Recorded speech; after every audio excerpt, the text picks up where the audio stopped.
Hello, my name is Tanya Miller, and I am honored today to bring to you the 2020 Virtual Remembrance Vigil for domestic violence victims in Cumberland and Perry counties.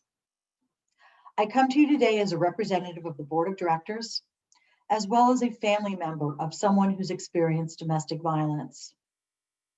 I'm asking you to take a few moments of your time today to allow me to share my story with you, and also to share the remembrance of the individuals that we've lost to domestic violence in Cumberland and Perry County. And now I'd like to just share my story with you briefly. 19 years ago, my family and I were sitting in a college graduation, a time of joy and excitement and anticipation. Except for our family, this was not a joyous occasion. You see, we were there at that graduation without the graduate, my sister Allison. We had lost Allison to domestic violence only a few short weeks before. We were there to receive her honorary degree, a Doctor of Optometry degree. The sorrow continued to replace doctor on her tombstone and reflected on all the things and times that we would not share with her, and all the patients in the community that she would never get to serve. During this time, I became angry. I was angry at her. I didn't understand why she let this person into her life, why she allowed so much danger and everything to come into her life and to hurt our family so much.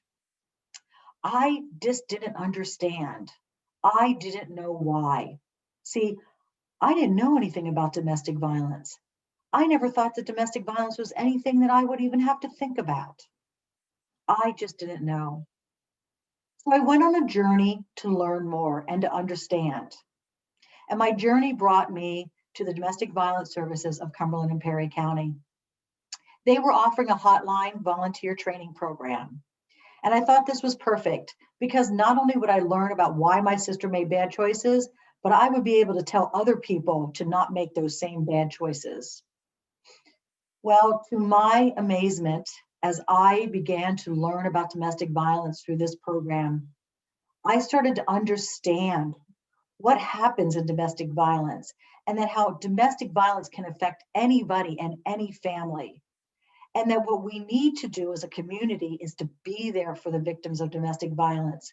We need to support them and care for them and educate those around us to ensure that we can help those victims and help them safely get out of those situations. So as my anger melted away and my understanding grew, I knew that I wanted to continue to be there for victims of domestic violence in our community. So today, I'm calling you and that are listening to this to action. I'm asking you to do things with me so that we can be there for victims of domestic violence. I'm asking you to educate, advocate, and collaborate. None of these things can take a lot of time, and they don't have to be difficult, but they can mean the difference between life and death for a victim of domestic violence. So please take the time to educate those around you. It doesn't have to be hard. Tell people what you know about domestic violence. Share where resources can be found. It could save a life. Please advocate. This can be as simple as picking up the telephone or sending an email to your legislators and saying, I support legislation that helps victims of domestic violence. And I support legislators that help victims of domestic violence.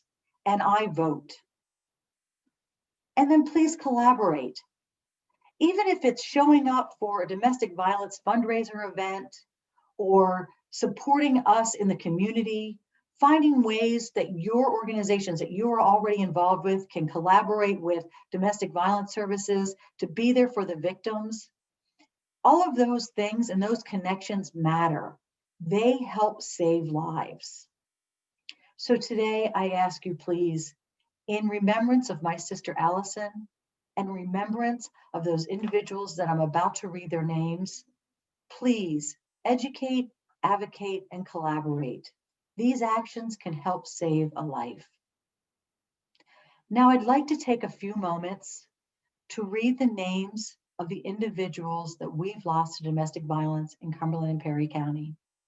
And as I do that, please take a moment to reflect on their lives as I say each one of their names. Carolyn Hosfeld, age 51, deceased April 11th, 1994. Carolyn was a loving mother of 3 daughters, 1 son, and a proud grandmother of 8 grandchildren. Randy Trimble, age 28, deceased January 10th, 2003. Randy was a beautiful, loving, and talented daughter.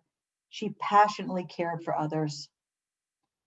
Melissa Conrad, age 26, deceased April 14th, 2003. Melissa was a loving daughter and mother of 2 beautiful children, a kind-hearted and forgiving person. Kim Hauser Kiefer, age 32, deceased May 17th, 2005. Kim was a proud mother of 2 daughters. She was described as radiant, witty, strong-willed, and compassionate. Tony Klaus Myers, age 42, deceased July 15th, 2006. Tony was a beautiful, exceptional mother of 3 wonderful children. She was known for being well-loved and having a hilarious sense of humor. Sherry Lee Deerdorf, age 47, deceased October 1st, 2009. Sherry was described as the light of her mother's life and her mother's very best friend. She was known as a giving and loving person who had a special love for animals. Nicole Berman, age 27, deceased December 28th, 2010. Nicole was a dedicated and compassionate and talented attorney. She was loved and treasured by her family, friends, and colleagues. Tricia Marie Eldman, age 22, deceased January 12th, 2011. Tricia was a wonderful mother to her daughter, Rayleigh. She was a treasured daughter, sister, and most of all, a loving friend. Lisa Jane Goss, age 46, deceased June 11th, 2011. Lisa was a proud mother of 2 children. She cared deeply about people. She had a heart of gold, a beautiful smile, and a contagious laugh. Tricia Sadler, age 29, deceased June 17th, 2011. Tricia was a cherished daughter, friend, and co-worker. She could be described as radiant, compassionate, witty, and enthusiastic. Mary Tolbert, age 85, deceased December 3rd, 2013. Mary was a loving mother, wife, and grandmother. She will be cherished and missed by her family. Corey Elizabeth Sisti, age 23, deceased July 5th, 2014. Corey was a beautiful, loving young woman and a mother to Serena. She had a smile that would light up the room. She was a talented and she has the talent and the potential to set the world on fire. Sierra Faith Meyer, age 12, deceased January 11th, 2016.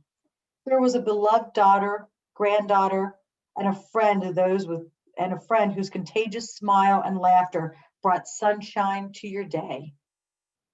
Sue Lyons, age 54, deceased July 15th, 2018. Sue was a wonderful mother and grandmother with an amazing sense of humor and a gift for making others laugh. She loved her family deeply and had a huge, caring heart for everyone. Sydney Pardamalay, age 23, deceased July 5th, 2020. Sydney was a loving daughter, mother, and sister and friend. She was a reliable, hardworking, and trustworthy woman who will be greatly missed by her family and friends. Please take a moment of silence with me now in remembrance to the victims of domestic violence.